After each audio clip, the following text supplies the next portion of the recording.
Here we go. We're live once again. That first time around, it didn't work. Just a couple 40-year-olds that don't know technology. So we're in. Welcome in, Buckeye backers, and we are ready to roll. Vegas, give me your thoughts on Ohio State. Are they beatable? First off, I'm not 40, man. So put yourself in that category. I ain't there yet. You're close enough.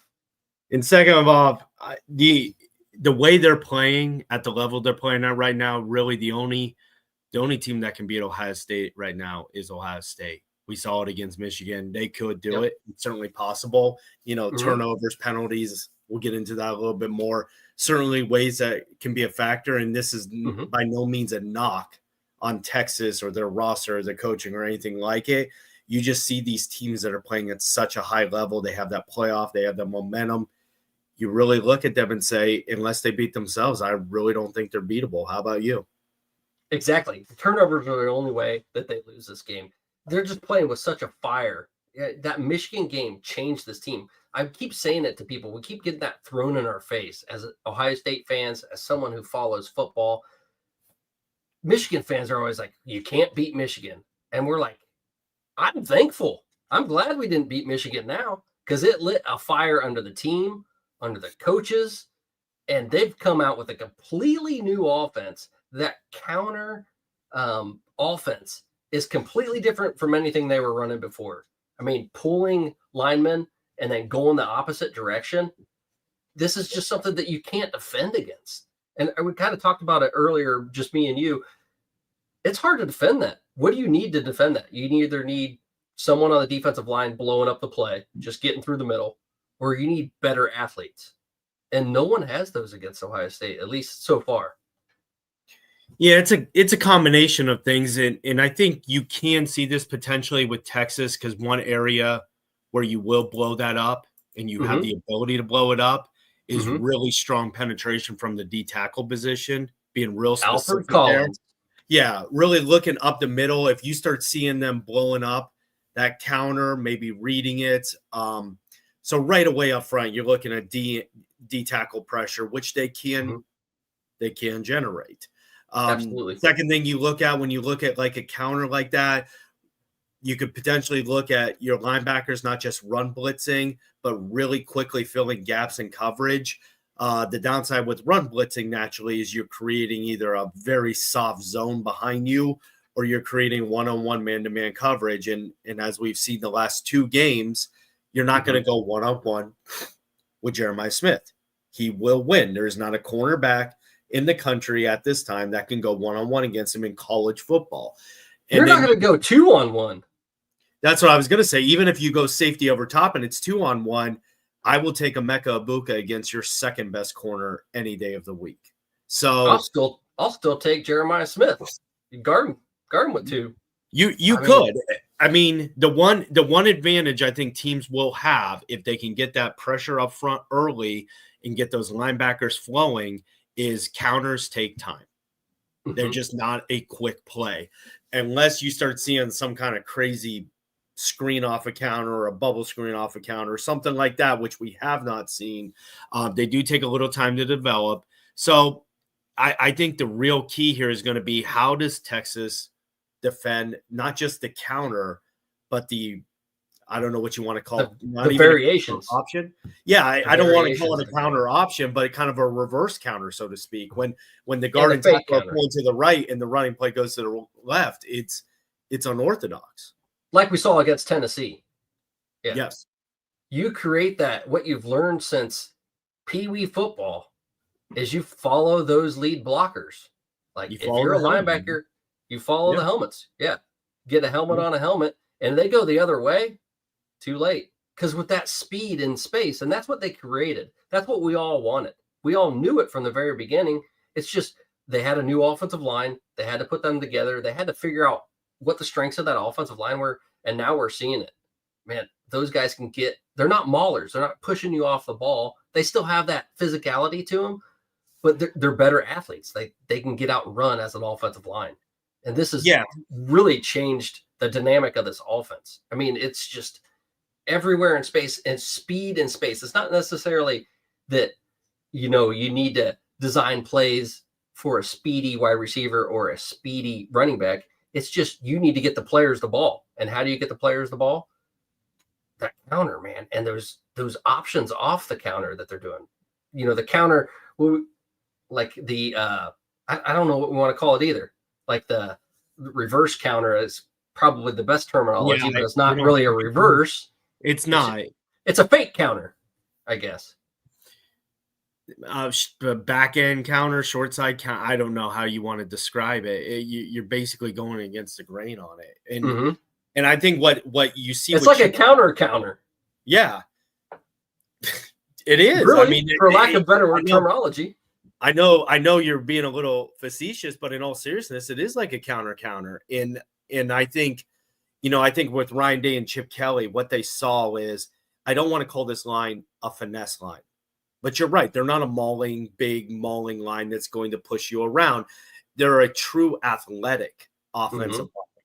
And I think when he realized it's not finesse, it's not power, it's more athletic, that's where it kind of clicked with him. Athletic guards and tackles can be utilized in counter, in zone, effective. And he really played to the strengths of this offensive line. And just the amount of explosive plays that have come off those counters are off the charts.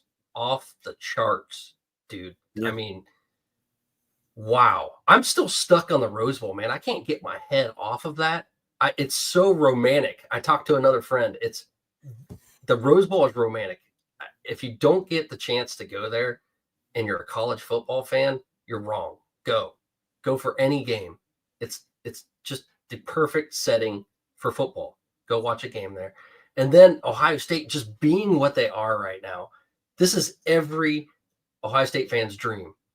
Going out and just dominate. Any team wants their team to dominate, but you dominate the first round of the playoffs against Tennessee after that horrible showing against your rival. And the fan base is like kind of back, maybe. They're like, all right, we showed out. But then all the other fan bases were like, maybe Tennessee was just ass. Well, then you go do it against the 13-0 team that hasn't lost a game yet, the number one team in the playoff seeding, the number one team in the nation, and you do the same thing. Well, guess what? It's not Tennessee that was ass. It's just Ohio State's that damn good. And it's all around, man. You see their defense flying all over. Holy hell. Like, you can't defend against that. If that defense is playing that good and that offense is playing that good, what do you do? How do you counteract that? I mean, our defensive line blowing through the ball. They're getting rotation. They're getting to the ball fast. They're designing different plays, like having Downs kind of play that middle linebacker position, just ball hawking. We didn't think of a word for it last time around, but it's ball hawking. He's just read ball, get ball. I like Rover, man. A lot of Rover's a good name. Yeah. It's a kind of a common softball term, at least with older leagues, where you kind of put that person in the shallow outfield, right, to take away the singles or the just the line drive base hits. And that's kind of what it felt like. Like he was just roving wherever he wanted to on the field. But if you think about it, like Tennessee, all right, they were supposed to have one of the best defenses in the SEC. Then you go to Oregon, who is supposed to have one of the best offenses in the nation, right? And they definitely did for the first part of the season, for all of the season, except for take a couple games here or there. Stopped them on defense. Stopped that Tennessee defense with our offense. And both of them, we were scoring at will almost. In the first quarter, 35 points combined in the first quarter of those games. Yep. 35 points. We just come out on fire. It's been amazing.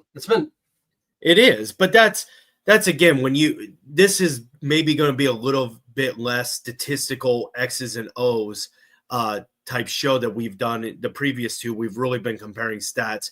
And again, you look at what this team has done the last two games against top 10 teams.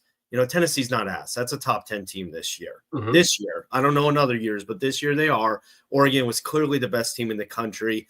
This is a case that if Ohio State goes out and they execute the game plan the way they want, they're going to beat anybody this year at this point in time. It's not a knock against Texas or Notre Dame or Penn State or anybody. We've all watched sports for a very long time. You just sometimes see a team that just gets hot at the right time. And I wouldn't even put the 2014 Ohio State Buckeyes in this category. Third string quarterback, kind of felt like it was touch and go. Yes, they won all the games, but it never felt like they were a dominating team. It just felt like they were going out and they won that game. This team here is utterly dominating their opponents. They've been up 21-0, at least 21-0. I'm sorry, it was 24-0 against Oregon with their back-to-back opponents. They have just neutralized and diffused their opponents. And I would say that 2014 was a dominating team. I mean, Alabama just found a way to hang around. It was a team Ohio State dominated that game, and they dominated the Ducks too in the national title game. I mean, they were down for most of that game. They were down 20-6 in the second quarter to Alabama. Yeah, but that was because of fumbles, like as Ezekiel Elliott was heading into the end zone. Yeah, field goals. I mean, they shot themselves in the foot. Yeah. But it's not this level of dominance here. What they're doing to these two teams. I know that Wisconsin and Oregon, they took care of business, but I think that was just the Alabama. We can't beat the SEC. Urban Meyer knew how strong Alabama was, and that was what it was. It was the chase. So they didn't realize they didn't have that mental edge until they got in. They're like, "Whoa, halftime, we can beat these boys." And they saw what Auburn lost to someone. I can't remember who it was. It was like Northwestern or something that year, or anyway, someone else lost in the SEC to a Big Ten team, and they're like, "All right, we got this. We can win this game." Yeah. And I remember Urban Meyer said he talked to his team about that. They were like, before the game, I think they got the score right before the game, and they went out. I can't remember who it was. I remember it was Auburn lost to someone. Yeah, but I would say, do you think that there's anybody in that locker room today that has a shadow of a doubt that they are the hottest team and best team in college football right now? I don't think anyone in the nation has. But that's the difference. You can I think say, even Texas fans think that. Yeah, and again, anything's this isn't. We're going to sit here and say there's 100% chance Ohio State's going to win. Of course not. I think something we're going to get to a little bit later with penalties and looking at the first two games. You start racking up 9, 10, 12 penalties. Texas is right in this game. You start turning the ball over 3 times, Texas is winning this game. So, I mean, you cannot shoot yourself in the foot. But if you go back the last 2 games, they've had 6 penalties the last 2 games. Let's look at this. Let's look at that. Ohio State offense versus the Texas defense. All right. Ohio State's offense is 11th in the nation currently, sitting at 36.4 points per game. But in the playoffs, they're 41.5. So they've taken that average up a little bit in the playoffs against better teams. And also they played better teams than Texas in the playoffs.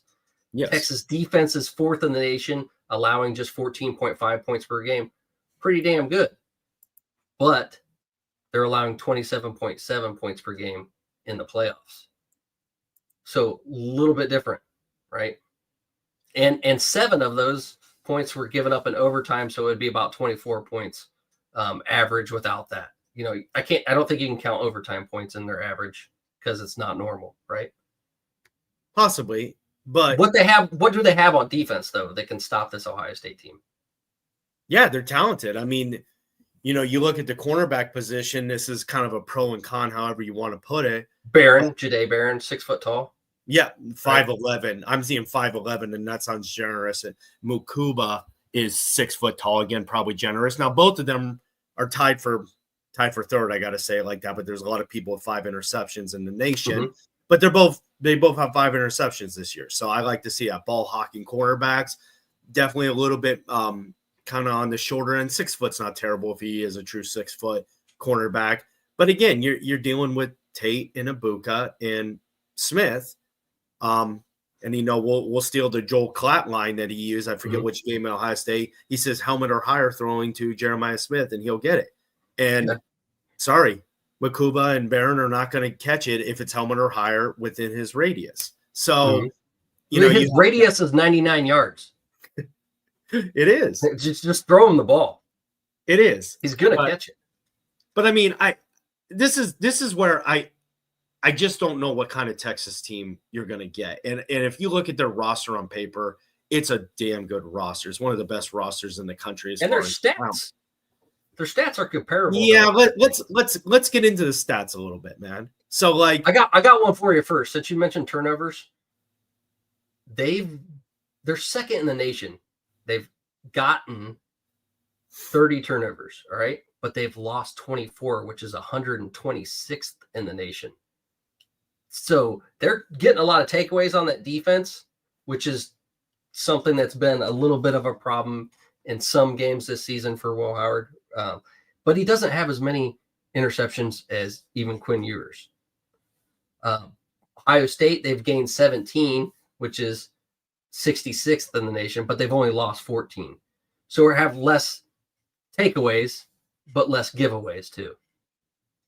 Yeah. And they just have more. So, but that 126th in the nation, 24 turnovers lost.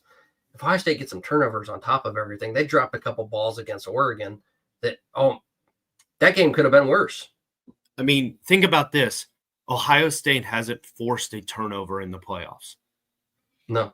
And those scores. And look at the scores. I mean, but then again, you start looking at Texas, and this is, again, whether what they're doing in October or November doesn't translate to January. I don't know. Mm-hmm. Against Georgia, scored 15 points. Against A&M, scored 17 points. Against Georgia in overtime, scored 19. I understand they scored 38 against Clemson. Clemson's defense, not the same defense of Clemson from 5 years ago.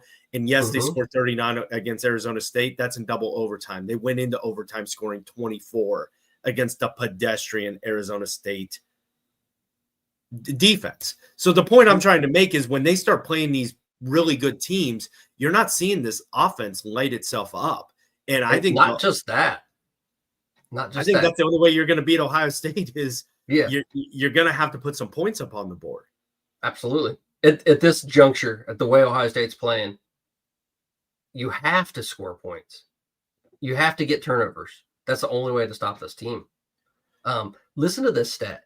Texas has now been outscored 43-6 in the last 6 third quarters.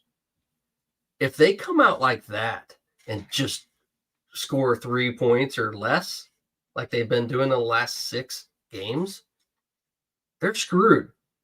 Or that's game over if Ohio State starts off like they've been starting off. I mean, that's the nail in the coffin. It's pretty similar to the Tennessee game, right? When it was 21-10 at halftime, Tennessee got the ball, start the second half.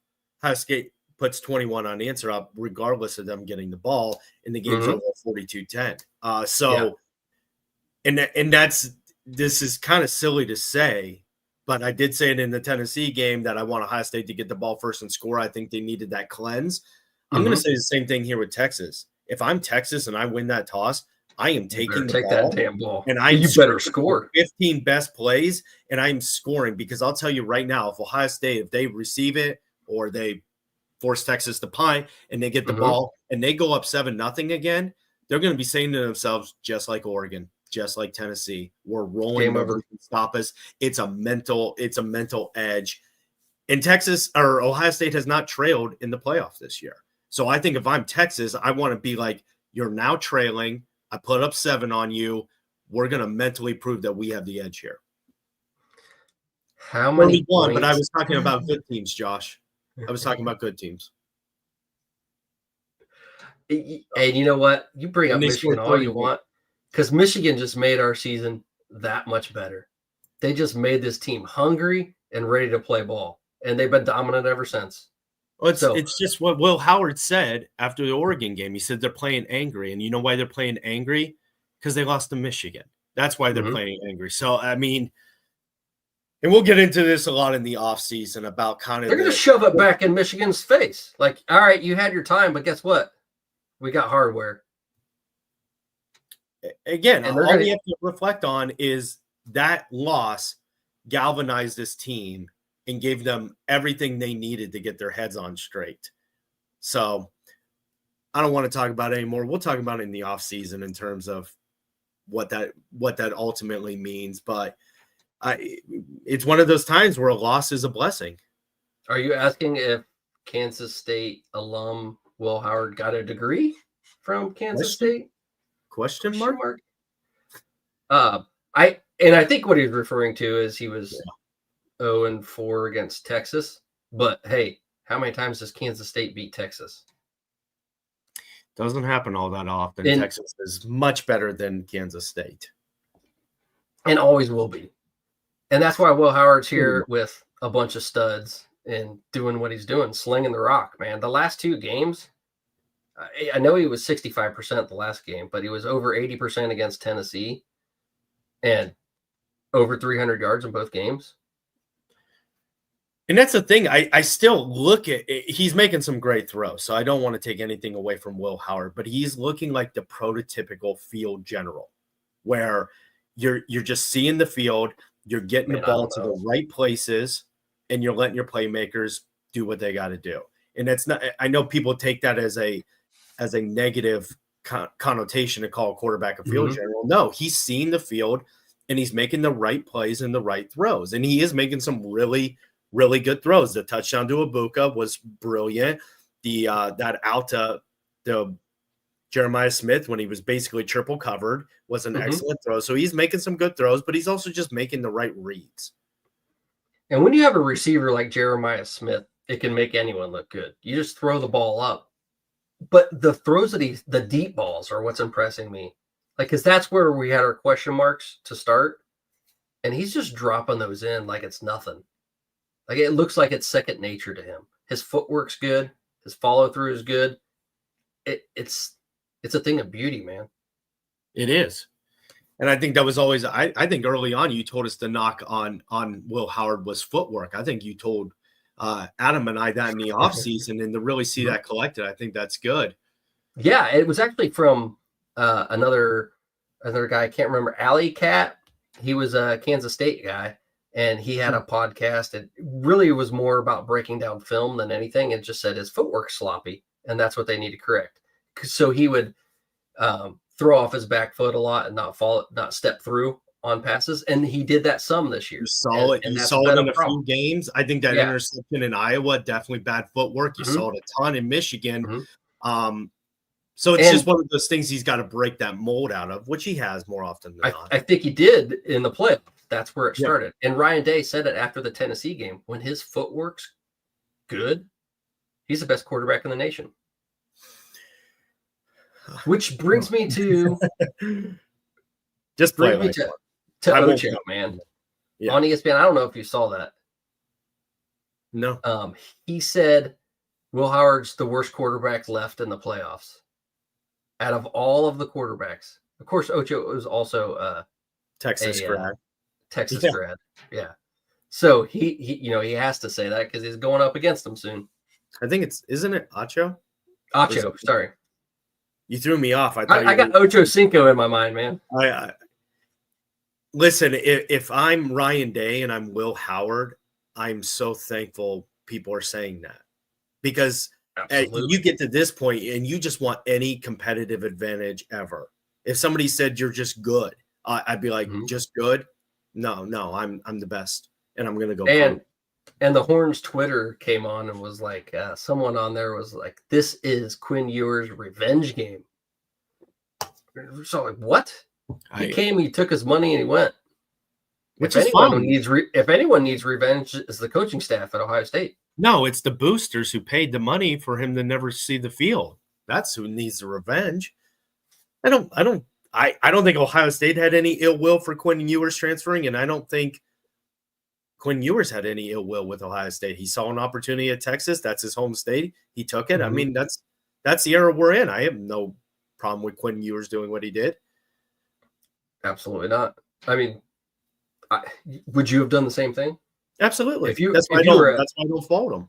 Reverse the situation. If you were an Ohio State quarterback, in the state of Ohio, and Texas was going to offer you a boatload of money to go down there and play ball, you'd take it. And then any chance you got to come right back to transfer to Ohio State, you do it. Yeah.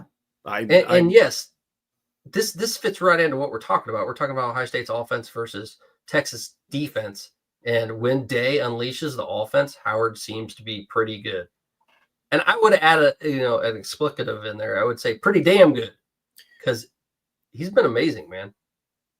He has. And that's again where I think if we're seeing the offense and the play calling and the creativity that we've seen against Tennessee and Oregon, I think it's an extremely difficult matchup for any team in college football. And Texas has got a great defense. It's still a very hard matchup for any team. I think the great equalizer in this game is going to be penalties. And I actually think they could overcome a turnover or two. I think it's going to be penalties because what you have not seen in Tennessee or Oregon is any offensive penalties to speak of. I know they had some later on, but the point I'm trying to make is they had 3 penalties against Tennessee, got 3 penalties against Oregon, and I believe 2 of those 3 were late in the game, fourth quarter-ish. So you haven't seen Ohio State being 2nd and 12 or 2nd and 15 or being behind the sticks, behind the chains. So you get into this game and you get some flag-happy referees that think every single play is a hold, and you start looking at, 1st and 20 as opposed to what they have been seeing. That's where you're really going to test this Ohio State offense and say, okay, can you overcome the officiating being behind the chains? What are your thoughts on that?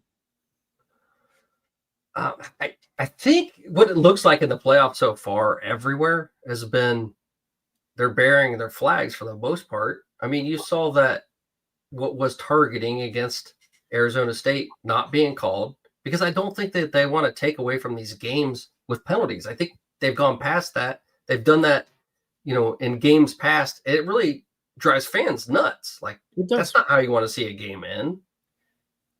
I agree. And I hate the targeting rule for a lot of reasons. I'm torn on one like that. I definitely like bearing a flag more than flowing a flag. However, you start getting into the letter of the law type stuff, it gets a little hazy. But I agree, and I really hope that's the key. And quite honestly, as an Ohio State fan, if we're going to go to the defensive side of the ball, Quinn Ewers loves to air it out, right? He loves throwing that bomb. As Ohio State fans, we absolutely want them to bury the flags because of Igbinosun. He's just an unknown variable. And you got to believe that they're going to be targeting him on that because they're saying to themselves, we don't always have to complete these. We can get a 15-yard penalty and a first down as a result of that. So let's really hope that trend continues from the officiating side. Do we know what conference the officials are from? I think it's ACC again. Still? Okay. Yeah. Okay. That's good. Which makes sense. They bury flags, man, which I'm all right with. Which I was surprised about that. That was Big Ten refs that didn't call that targeting. Shocking for me. I don't know. It was. It was. And I felt like the Big Ten loves to call targeting, like even if it's close. This year's been better though, really. I'll give them that. It just seems like the 3 years before this year, targeting was just like everyone wanted to call it. Like a ref was just waiting. They had their hand on the flag, be like, "Oh, close to the head, throw it." Yeah, this year has been calmed down a little bit, and it's helped the sport.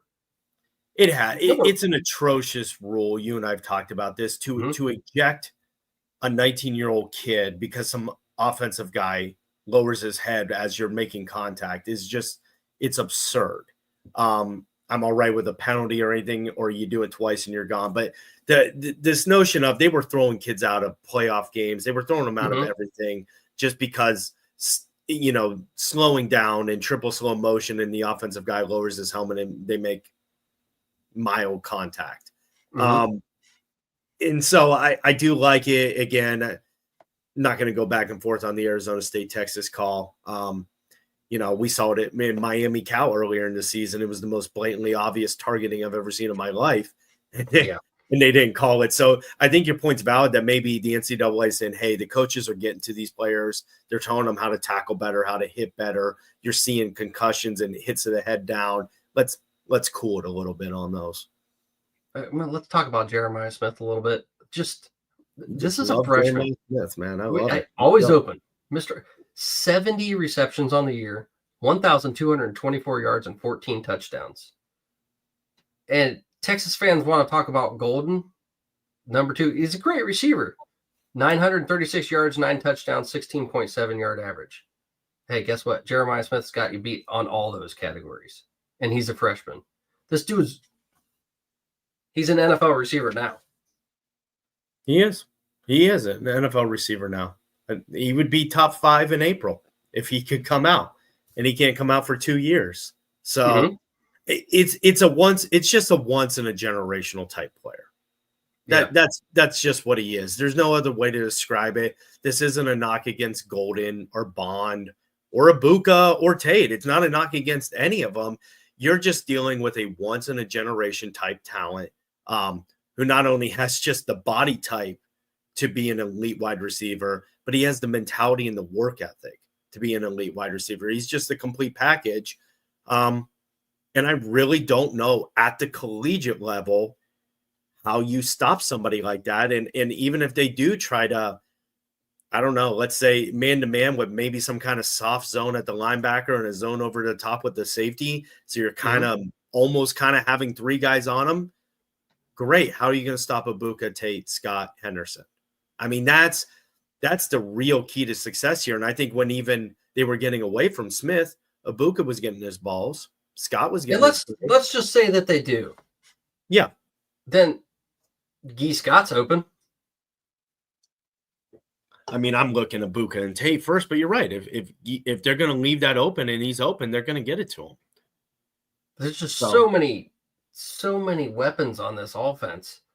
But we got to get past that, man. We got to start talking defense.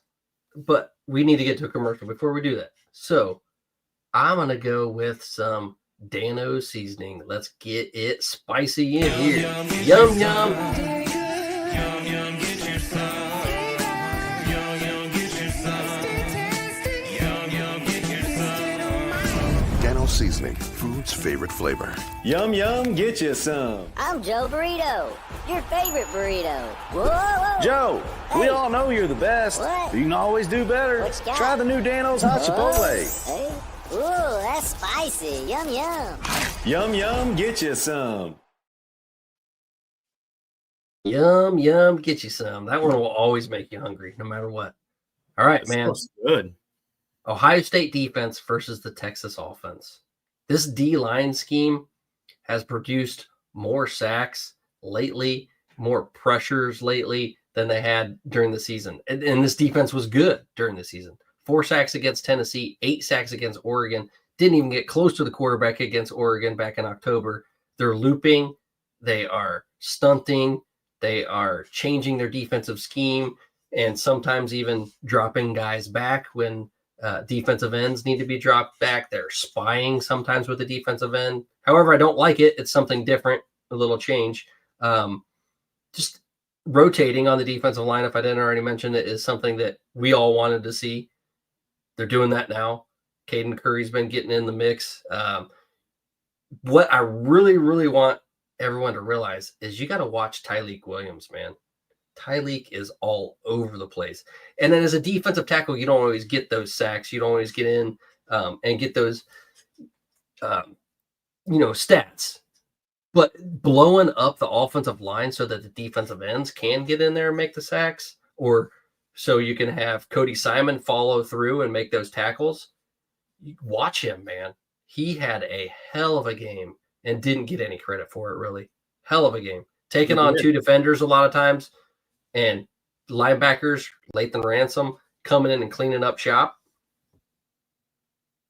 Well, I think we were taking it for granted in that Oregon game when, and I'm just taking a prototypical series where maybe Oregon would come out and either throw an incomplete pass on first down or maybe, I don't know, a 2-3 yard play. And then that second down, they tried running, and it seemed like every time early in that game, Oregon tried to run the ball, there were TFLs. It wasn't just in the backfield. There were TFLs for 2-3 yards. And you're looking at Oregon. I'd love to get this stat at some point. Like, what was the average down in distance on third down? It seemed like it was third in double digits every time for Oregon because they were always behind the chains, because the front four was just penetrating, getting TFLs, and just putting them behind the sticks on every series. I think the stat that you really want to look at to tell you the story of the game is the negative 23 rushing yards. Anytime you have negative rushing yards, it's a bad day. It is. I always take that with a grain of salt in college football because of the 8 sacks, right? So I haven't sussed out what that really looks like in those terms. But that to me is always I like what is your distance to go on third down, because teams that are consistently, let's say you're averaging 4 yards, you're in a really good spot. And so if you're averaging, let's say 3rd and 9, 3rd and 10, those are really tough to pick up time and time again. So And this is a good point. The defense isn't talked about nearly enough on the national level. The offense always shades it. And offense is always going to do that. That's the one that you show the highlights of, the touchdowns to Jeremiah Smith. You show the long run of Travion Henderson. And that's just what people want to see. You know, when you're watching Sports Center, when you're on highlights on YouTube, when you're on any, media device, you want to see those offensive plays because everyone likes scores, right? But for a true football fan, you want to see those tackles. You want to see Lathan Ransom coming from the safety spot, coming all the way up and knocking a guy back, tackling for a loss. You want to see Denzel Burke getting his shoulder down, getting another tackle for a loss. You want to see Tyleik Williams blowing up that offensive line. And that was a vaunted offensive line. Remember how we're maybe the best offensive line in the nation for Oregon. it's good. Our defensive line just dominated it. Yeah, they got it. Their center is awesome. Great center, man. Connor Lee's a really good tackle, maybe a day 2 guy. But what we got to talk about for Texas is their offensive tackles, because their offensive tackles are now projected to go in the first round, right? They Top have 5. Cameron Williams and Kelvin Banks. Those are first round offensive tackles, both of them. So You they're could see Banks at 4 at New England. You could see him at 5 at Jacksonville. They both have the quarterback. They need line help. I mean, it's not out of the realm between him and Will Campbell down at LSU. You're kind of flip-flopping on who that could be, but you could be looking at Banks as the number 1 tackle taken in this year's draft. So yeah, they have that. And again, there isn't a lot of statistics to go with what I'm about to say, but the way Jack Sawyer is playing, it's just off the charts. I don't want to start the pass breakups of the tackles for a loss, and it's almost there's just at statistics to another back level. that up. There are statistics to back it up, but just watching him play in and play out, it is like the man's possessed. An animal. An animal, and these are all compliments in the sense that, and I'm not saying because he's this way that a top tier tackle can't contain him. Anything's possible, but I think something clicked after ripping that flag out. I think it did, because if you're watching him these last 2 games, he does not look like the same guy you saw play 12 games this year. It is a complete. You know what I was going to say? What? He's playing like an Ohio boy that lost to Michigan and wants some revenge. No, he's playing like an Ohio boy who watched Michigan plant a flag on his field. That's what he's playing like. This is his only revenge. This is how he gets it back. Yeah, he will never play Michigan again. All that's erased. Jack Sawyer will never play Michigan again in his life. And JTT is playing good too. I just think Sawyer's on another level. That whole defense is phenomenal right now. I'm trying to find the weak spots. I mean, when you have things like Kirk Herbstreit talking about downs, this was his exact quote. He is the Jeremiah Smith of the defense. When you use the same team to say how someone else is good on the opposite side of the ball, that's amazing. And you're talking about a freshman and you're talking about a sophomore. Those guys are coming back next year, right? The 2 best players on the team, that's the difference between Ohio State and Texas, in my eyes. The 2 best players on the team are coming back next year. Texas's players are gone, including their transfer quarterback, Quinn Ewers. He's transferring out. Oh, he will be for sure, because Arch Manning's in there for sure. But that's, again, when you look back at the Oregon game, the drives were 2 of the 3 drives, the first 2 scores for Oregon. They converted a 3rd and 16 when Gabriel had about 5 or 6 seconds in the pocket, and they had a 3rd and 22 that they picked up 21 on that first drive of the second half, and then went for a 4th and 1 and got it. So those are the areas, and when you really start watching the 2 drives that Gabriel did well, Gabriel played out of his mind. I know it's funny to say in a 41-21 game. You look at those scoring drives, he single-handedly brought that team to where they needed to be. But you were seeing these big third down pickups. You were seeing that, okay, when they were resting on their laurels a little bit and they had time, they were picking apart that secondary a little bit. Now, is that a byproduct of being up 34-0 and you're just not playing at the same level? Or is that a symptom of a deeper issue we got to be aware of? So I think, again, the key to this game is going to be pressure on Ewers and whether or not they can get there.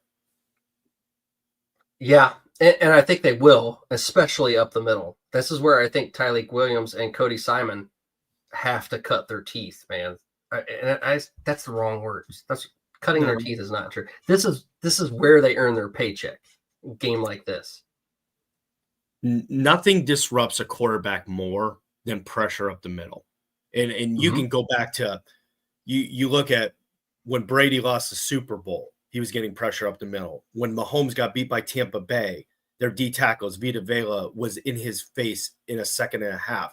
Even the elite quarterbacks cannot handle pressure up the middle from the D tackle play. So I think that is a major key in this game. Can Tyleik Williams and Ty Hamilton and those D tackles, can they kind of collapse the pocket, make them move a little bit, and then have Sawyer and Tuimoloau clean it up? And that's where those defensive ends, those loops, are going to be big, and they'll have to do some more of those because strategic beat one-on-ones too. I'm assuming, just based on how good those offensive tackles are, it's going to be like a 50-50 battle. They're going to win some. Our defensive ends are going to win some. So we need that pressure up the middle more than anything. I agree. And I like the front four. And even what's nice with the front four rush is you don't have to always worry about, well, okay, what if they start throwing screens and stuff like that? Well, you still got 7 that have dropped back, right? So you have a chance to tackle there. If they can get not just pressure on Ewers, but get his feet moving, get him moving out of the pocket a little bit. I know he can run. He's not a running quarterback, but he can run. That's interesting. I think the piece that I don't know if I want to say most concerned about, but most intrigued about is how many packages does Arch Manning see?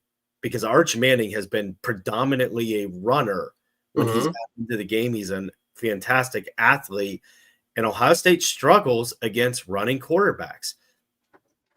Did they sell out for the run and Arch Manning starts showing off the cannon of an army he has? I don't know. But what are your thoughts around packages with Arch Manning and how that plays with the defense? I think the only way we see much of Arch Manning is if Ewers just has a terrible game and Sark is like, you know what? I mean, yeah, he'll have like it's never about that. He always has packages for Arch Manning. It's regardless of the score of game. That's not a knock against Quinn Ewers. If you saw Arch Manning in the 4th series, Texas could be up 7-0 at that point. It's not a disrespect to Ewers. I think he has set packages for him. Yeah, but I mean, I think that they're going to have to call a bunch of trick plays. Like that's just something that Sark will do. And he knows how to do. He's an offensive mind.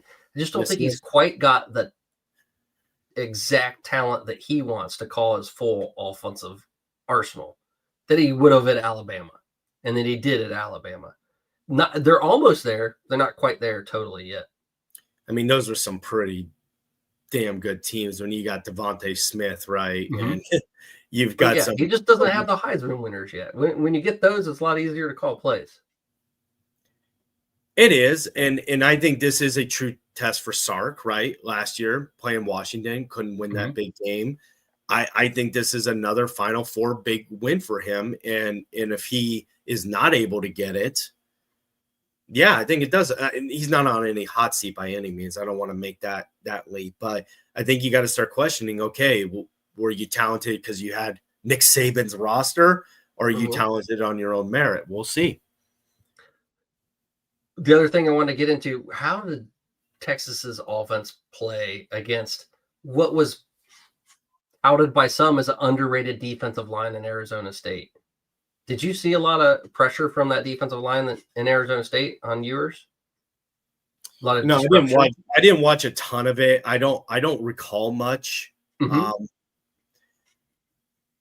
don't really recall Texas. To me, what about the run game? I think they stopped the run game, and that was big. Their defensive line played well. Yeah, and maybe that was it. Again, I'm not going to sit here and say I watched the whole game and broke it down. I think it was, and I haven't watched a ton of Texas football, but just some things I'm reading and some scores you see, and it seems like sometimes they take the foot off the gas, right? Or maybe they play with the food a little bit, maybe get a little bit bored. And I think when it was, Catch back up. yeah, Or when it was don't score in the third quarter. That causes a lot of problems. yeah, I 46-3 in the third quarter, the last 6 third quarters. true. That's tough. True. That's tough for any team to come back from. It is. Even with a lead.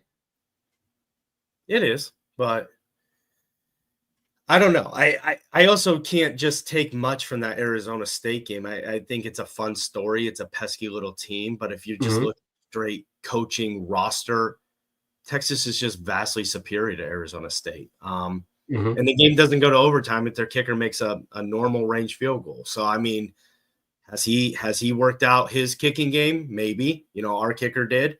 Who knows there, but that could be a competitive advantage here if he hasn't. They were also up 24-8, and there was some tomfoolery and some silly stuff that kind of brought it back to where it was. But I think if they kept their foot on the gas, that game could have been a 3-score win for Texas. So I don't think it's as close as it may have looked at times, even at the final score. But again, this is it's just a different animal. But Texas only had 53 rushing yards in that game. 53. Yeah. On third down, they were 5 for 13. I just don't think there's much you can take from that Arizona State Texas game that really translates to this game. They both had 1 turnover, each team. And with the box score, just to see,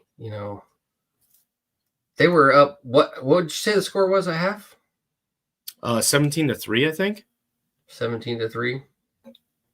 And then Arizona State, I think, got a safety and a field goal, so that made it 17-8. Then Texas scored, and that made it 24-8. And then they scored 16 unanswered. But then Texas drove at the end and had a chance to win in regulation, missed that chip shot field goal. Yeah, they didn't score in the third quarter. You're right. Yeah. Yeah. Just that, and that's the tough part about it, because if you don't score in the third quarter against Ohio State, good luck.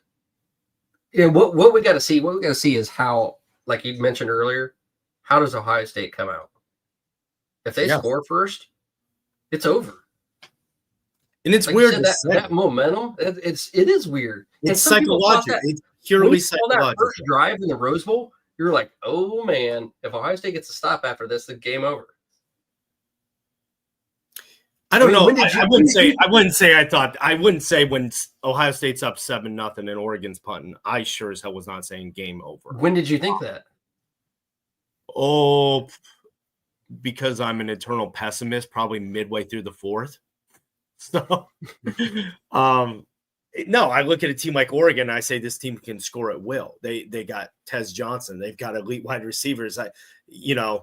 It's not unthinkable to think that they throw a bomb for 70 yards, they force a 3-and-out and turn around and drive down the field and score again. And 5 game minutes have come off the clock, and they've just put 14, 15 points up on you. So when are you going to say it's over? Fiction. When are you going to say it's over in this game? What does Ohio State have to be up by? First quarter. Is there a score where you could say, oh, no. No, because I've seen too much stuff happen in college football. But I would say, and I don't think this is likely, but I would say that if any time on the second quarter onward, if Ohio State's up by 21, I don't think Texas has the offense to come back. So, what about you? You're asking me all this stuff. If they score right away, if it's 7-0 in the first quarter, game over. Texas the only thing has I'd to want to score see, first, or they have to stop Ohio State's offense the first drive. The only thing I'd want to see is, let's say Ohio State receives the ball, they go down and score. If Texas turns around and does the same thing, then I'm going to really want to see how the next few series play out, because Texas did they script their best plays to go do that, or are they ready to go toe-to-toe? Because, again, where the worry factor comes in with Oregon and with Texas is these teams have the rosters and the talent to compete at this level. I know we're going to break it down maybe at some point or maybe next week. I don't feel the same way about Notre Dame or Penn State. I feel much differently about their rosters. Mhm. And I think Texas and Oregon have vastly superior roster talent than Penn State and Notre Dame. But so that's always what I'm going to lean on in these type of games is, do they have the playmakers and the talent to compete even when they are down? And I think Texas still does. All right. We're changing gears right after you make a pick. What's the score? 34-17. And Ohio. I picked last night 38-17 Ohio State. So Yeah. kind of in the same wheelhouse. We got to switch gears. We got to see what you think about Penn State and Notre Dame. I think I just kind of gave you my thoughts right there. Yeah. If you're going to pick it, what do you say? 27-17 Penn State. 27-17. I think Notre Dame's going to blow them out. I don't even think it's going to be close. I look at Notre Dame. I'm thinking like 31-10. I look at Notre Dame and I see an incredibly one-dimensional team on offense. Their wide receivers can't do a thing. And Penn State has the DBs to play with their mediocre wide receivers. And I know they got phase on. I'm sorry. I'm not impressed by that kid at all. I don't know with Lincoln or Riley Leonard. I really don't know what you're going to get from him. Again, I think he's very one-dimensional. Notre Dame's a good defense. Injured? Love? Yeah. Yeah, I think he's he might back. be injured. No, I think he's I think he's back but injured. Yeah, he will play though. He will play. And the defense is good, but again, if you really look at Notre Dame, and you kind of have to ask yourself, who have they played that it has any offensive talent and really can put stress or pressure on you? And it's not a very long list. You're not going to include Georgia in that? Not with a backup quarterback and not with the depletion of talent that Georgia's They had. beat Texas with the backup quarterback and actually scored more points with him than they did with their starting quarterback. Yeah, that was just an ugly, weird game. And I think Georgia has a pretty good defense. Honestly, the game turned, right? It was a 6-3 game. They Notre Dame forces a fumble. They score a 12-yard touchdown, and then they take the second half kickoff back, right? I think people are getting too high on Penn State for beating SMU and Boise State. I mean, that to me, that doesn't count. They backdoored their way in. They did, and I don't think Penn State has a talent. I'll tell you right now. If you put Indiana in that position, I think they'd be in. They'd be in the same spot. I don't know if I buy that. I think Penn State has some better talent than Indiana. But I'll tell you right now, the winner of the Cotton Bowl is going to win the national title. I would pick Texas if they won to beat Penn State, and I'd pick Ohio State too. Do you think an all Big Ten is bad for college football? No, I don't. I don't think when there was an all SEC national championship, Alabama, Georgia, I don't think that was bad for college football. Oh, I do. I think that was awful. No one wanted to see that again, except for SEC homers. The nation didn't watch that. I didn't watch it. In fact, I was pissed off. Like, that's why this 12-team college football playoff is awesome. The 4-team was too, just to get some input from other conferences. You never know who's good if you only have one conference. They definitely needed to go to 12, but I think this year exposed a lot of flaws. And you're seeing that right now with your Final Four being a 5, 6, 7, 8 seed. Mm-hmm. You probably messed up the seeding. And I don't think it's really fair. This Georgia team, Carson Beck, it just was off this year. They lost a lot of talent at the skilled positions. You know, when you lose Ladd McConkey and Brock Bowers, two rookies right now in the NFL. I mean, Brock Bowers set the rookie reception record for a team that has no quarterback in the NFL, and Ladd McConkey has been just basically the safety blanket for Justin Herbert. When you lose that kind of talent, it's really hard to replenish. So I think this was just a bump in the road for Georgia. It just wasn't the same Georgia team we're used to. So I don't know. That's why I'm not bullish on Notre Dame. And you're right. Penn State's had nothing but a cupcake schedule to this point. Who's Penn State's best win?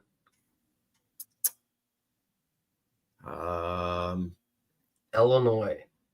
I was going to say Villanova, but that's next year. So Illinois is their best win this year. I mean, what about Notre Dame? Georgia? Again, dude, I don't think it's Even with a backup quarterback, Georgia. I mean, they're recruiting year after year after year after year. Yeah.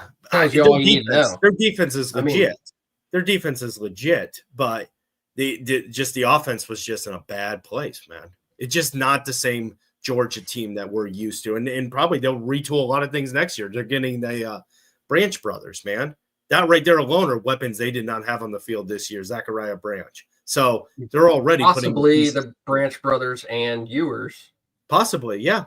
So you look at that, and let's just say theoretically Ewers with Zachariah Branch, that's already more talent on the offensive side of the ball than they had in that game against Notre Dame. So Georgia's an elite program. They will rectify it. They just had a down year by their standards. Limp in the radar.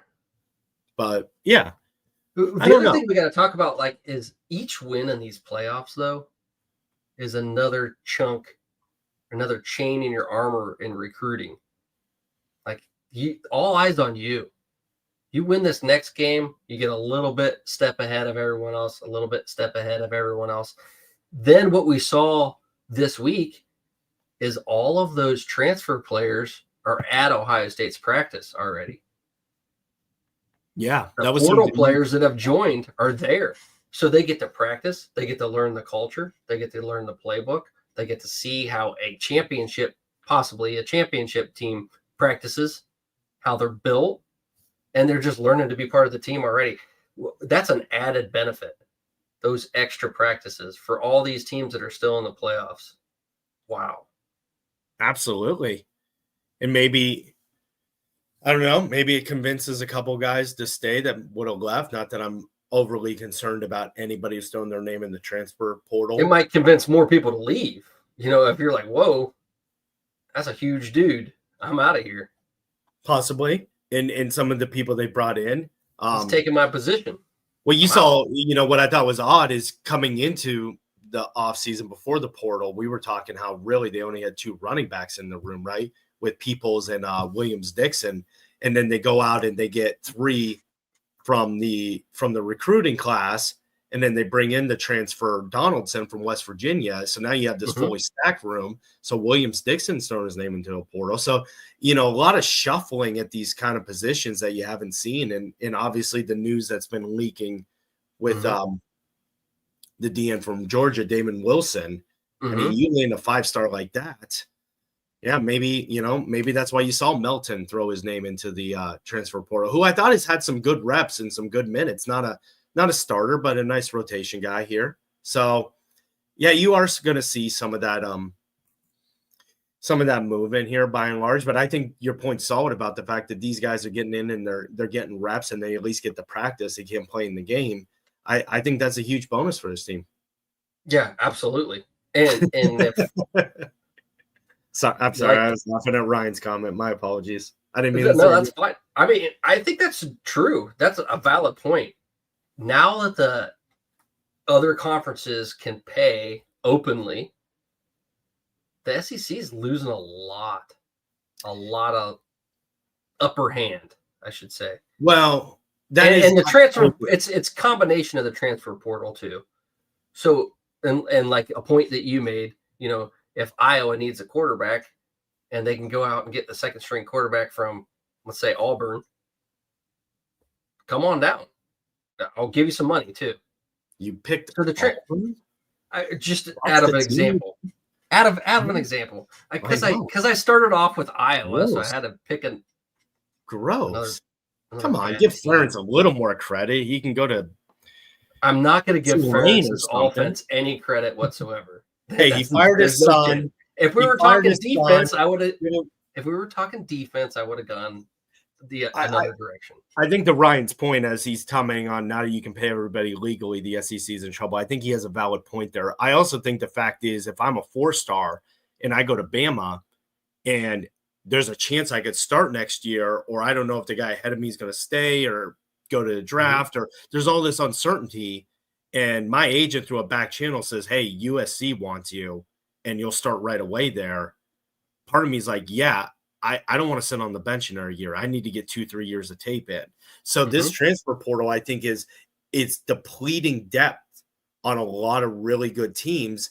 And that's where you're seeing if you have this injury or you have just some issues, you don't have the depth you used to have, because we used to have 4 or 5 stars waiting in the wings, waiting for their chance.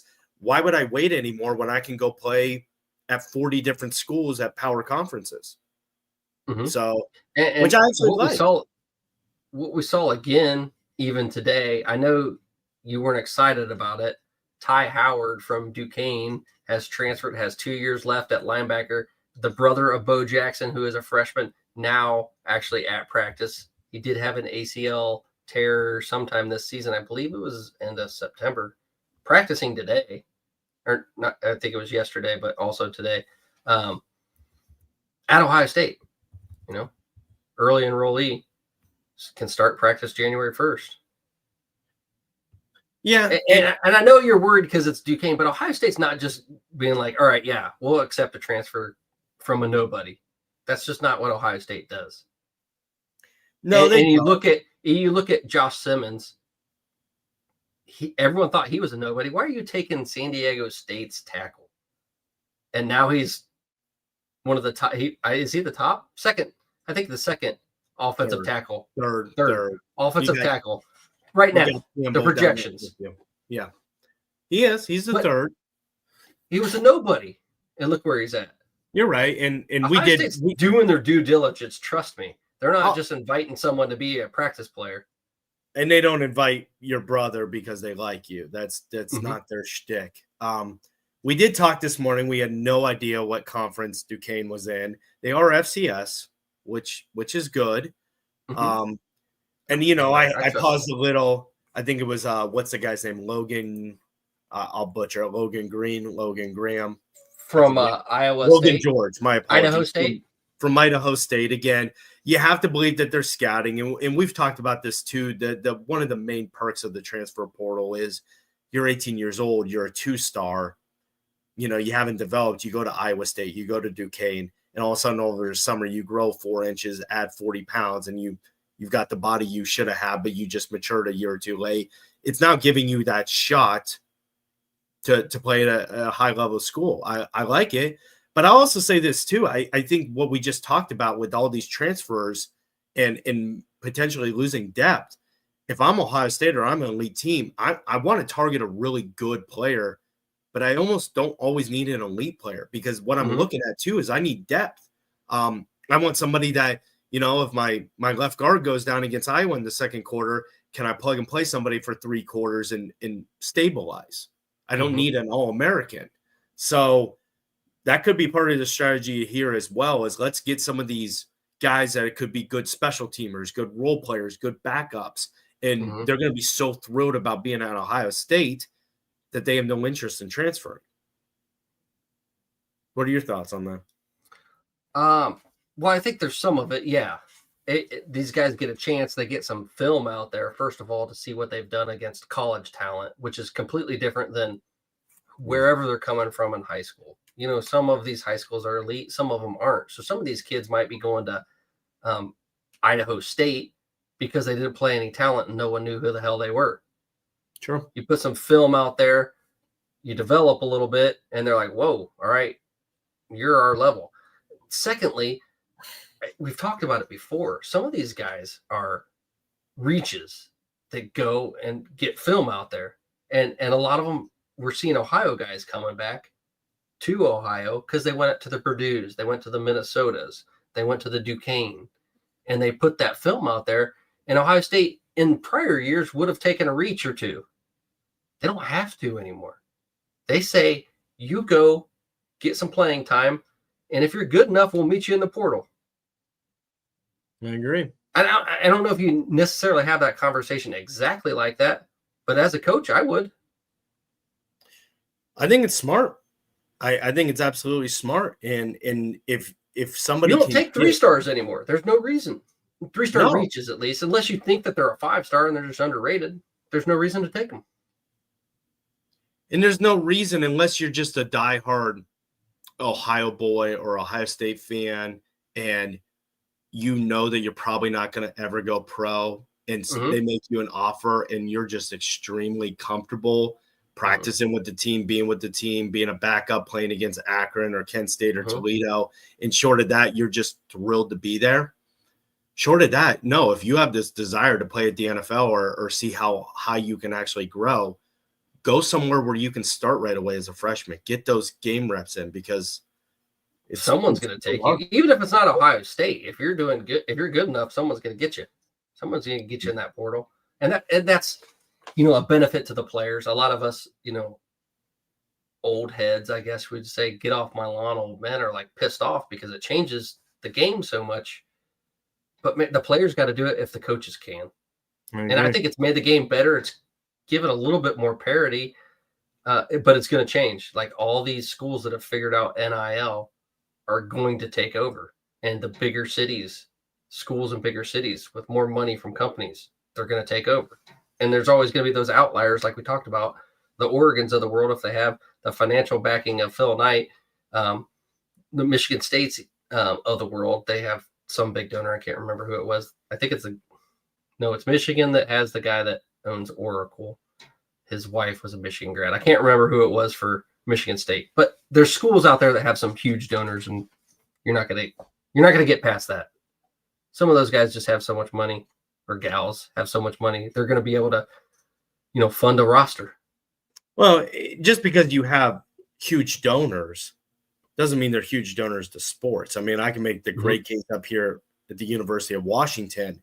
They have a lot of very wealthy alumni, but one of the biggest knocks up here is those alumni don't give a damn about sports. That they'll fund a tech wing, they'll fund I don't know, library or something. And it's not just that. It's they're like, hey, there should be a lot of money flowing in here, but it's like, well, a lot of the alumni base just doesn't care about athletics. They care about other things. So, it's not only just having wealthy alumni and donors, it's, wealthy alumni and donors that want to contribute to the athletic program's success.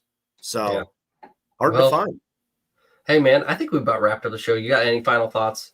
College football playoffs starting tomorrow. It's going to be awesome. That's why I had to do the show on Wednesday. Had some technical difficulties, and we still ran over an hour.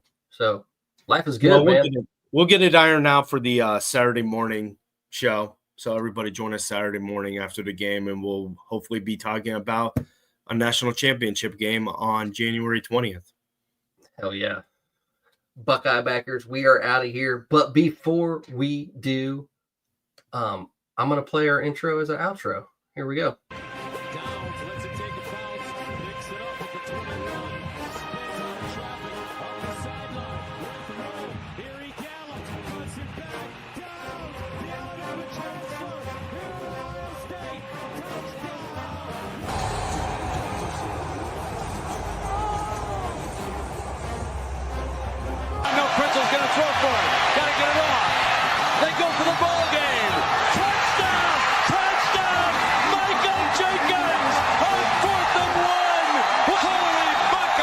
Under pressure, throws it, incomplete. The Buckeyes win. It's so easy to be average. The hell with that. We don't want to coach average. Did you push yourself to be great today? Did you do it? If you didn't do it, you lost today. And they get him again. He gives up a lot of shot plays in the air. Buckeyes have 4, looking for a big touchdown end zone. Jeremiah Smith, his second tonight.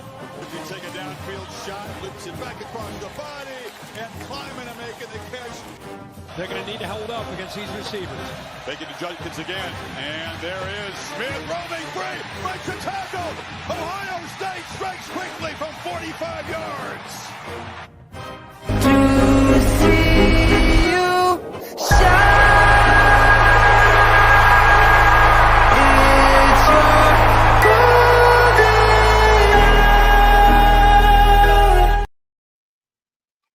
Gotta love it. Buckeye backers, we are out. Peace. God bless.